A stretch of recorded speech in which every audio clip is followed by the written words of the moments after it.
Morgan பற்றின review தான் இந்த பதிவில் நம்ம பார்க்க போகிறோம். லியோ ஜான் பால் அப்படிங்கிறவர் தான் இந்த படத்தொகுப்பு பண்ணி கதை எழுதி டைரக்ட் பண்ணியிருக்காரு. இவர் யாருன்னா, இவரோட முந்தைய படங்கள் தெகிடி, முண்டாசுப்பட்டி இதுக்கெல்லாம் இவர் தான் படத்தொகுப்பு பண்ணாரு. இவர் இந்த படத்தை டைரக்ட் பண்ணியிருக்காரு. விஜய் ஆண்டனி இந்த படத்தில் நடித்தது மட்டும் இல்லாமல் மியூசிக் போட்டு அவரே தயாரிக்கவும் செஞ்சிருக்காரு. மார்கன் படம் ஸ்டார்ட் ஆனோடனே ஒரு ஸ்ட்ரீட்ல ஒரு பொண்ணை முகமூடி அணிந்த ஒரு மர்ம நபர் பின்னாடி ஒரு ஊசி போட்டு தாக்குறாரு. அந்த ஊசி போட்டோன்னா அந்த பொண்ணு பார்த்தீங்கன்னா பேரலைஸ் ஆகி கீழே விழுந்துடுறாங்க.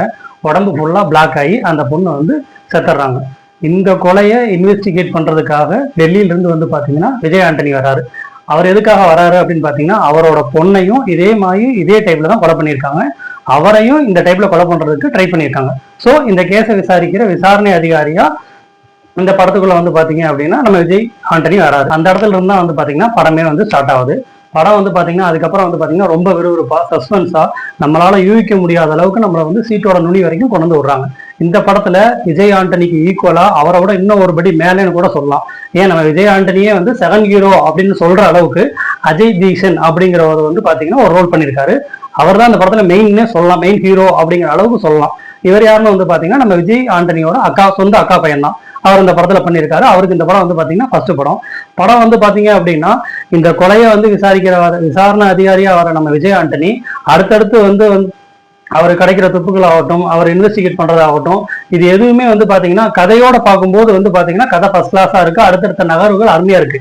ஆனா அதை எதையும் பாத்தீங்கன்னா நம்ம விஜய் ஆண்டனியால அவரோட முகபாவனைகளை வெளிப்படுத்த முடியல.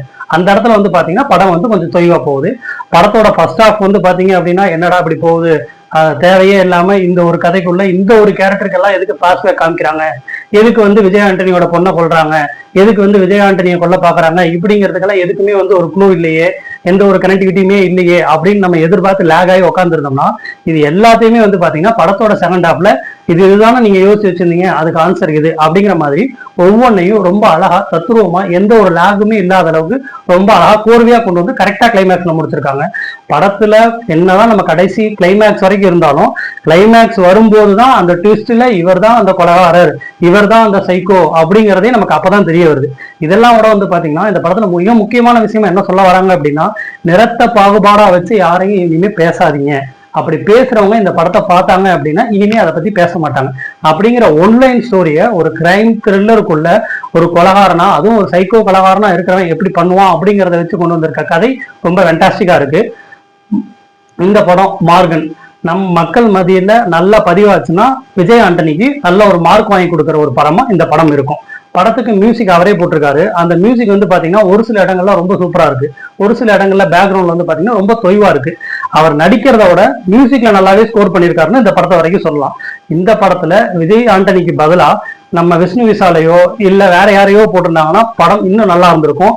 விஷ்ணு விசால போட்டிருந்தா படம் அடுத்த ராட்சசன் 2 அப்படின்னு சொல்ற அளவுக்கு ரொம்ப அழகா இருக்கு. தியேட்டர்ல பார்க்க வேண்டிய படம், 200 ரூபாய்க்கு நல்ல ஒர்த்தான படம். முக்கியமா கதைக்காகவே நம்ம போய் பார்க்கலாம். நன்றி.